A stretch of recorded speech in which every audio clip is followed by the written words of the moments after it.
Il y a des gens, s'il ne va pas sur Facebook même pendant quelques heures, c'est comme s'il commence à mourir. Pose-toi la question, est-ce que c'est normal ce que tu ressens? C'est un esprit de séduction qui commence à t'habiter. Là où tu es, tu sais qui est ton père. Parce que Dieu n'est pas un séducteur. Dieu n'est pas dans la séduction. C'est même des personnes mariées. C'est même des personnes responsables qui sont dans la séduction. Regardez l'opportunité que Dieu nous donne. Dieu nous a donné une arme de propagande massive. Qu'est-ce que nous faisons de cette arme? Vous ne savez même pas comment atteindre les autres alors que vous avez une arme puissante à votre disposition. Vous avez une arme qui peut transformer la vie de milliers de personnes. Mais qu'est-ce que vous en faites?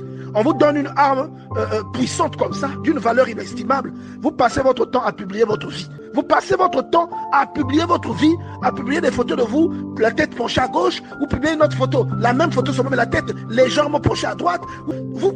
Ça va pas. Posez-vous seulement la question, le besoin pour lequel vous sentez obligé de toujours publier une nouvelle photo de vous. C'est un esprit de séduction qui s'est emparé même des gens qui sont dans l'église. Vous voyez? Et vous ne voyez pas la pertinence de ce que la technologie a mis devant nous. C'est une appartenance sans le vouloir, mais une appartenance implicite à une mauvaise influence. Et cette influence n'est pas de Dieu. Vous comprenez, bien aimé dans le Seigneur. Et si vous êtes sincère, vous allez reconnaître que beaucoup de vos publications ne sont pas objectives. Beaucoup de vos publications sont inutiles. Soyez quelqu'un d'utile aux autres. Soyez quelqu'un qui peut aider les autres à ouvrir les yeux. Répondez quelque chose qui peut délivrer des consciences. Devenez utile. Aidez les gens à aller se coucher moins bêtes tous les jours. Répondez des choses qui peuvent éveiller des consciences. Et vous êtes dans une spirale. Sortez de cette spirale, bien aimé dans le Seigneur. Mais ne vous laissez pas piéger par le côté festif et vaniteux des réseaux sociaux. Si on était arrivé au ciel et qu'on n'avait pas connu les réseaux sociaux, ceux par exemple qui sont morts avant les réseaux sociaux, que Dieu leur dit, regardez ce que j'avais prévu pour l'humanité, et voilà cette arme de propagande. Comme vous voyez les grands prédicateurs comme les John Wesley, des grands prédicateurs comme l'apôtre Paul, quand Dieu lui dit, mais regarde, Paul c'est sûr qu'il se dit, mais si à mon époque il y avait ce truc-là, mais je pense que tous les êtres vivants seraient chrétiens. Vous voyez, regardez l'opportunité que Dieu nous donne. Qu'est-ce que nous faisons de cette arme?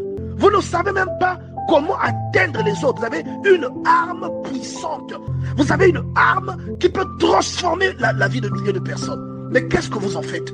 Vous passez votre temps à publier votre vie, à publier des photos de vous. Vous avez sorti les lèvres. Je ne sais pas comment, surtout les filles qui font ça. Vous mettez les lèvres comme si vous faites un bisou. C'est un esprit de séduction dans l'église. Vous voyez? Beaucoup de chrétiens semblent l'oublier. Les réseaux sociaux sont comme une fenêtre qui donne droit accès à votre chambre. Les réseaux sociaux, ça montre votre intimité. Vous comprenez?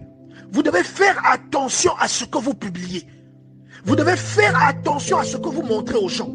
Il y a beaucoup de chrétiens qui confondent leur page Facebook, Twitter et Instagram, etc. avec une série télévisée.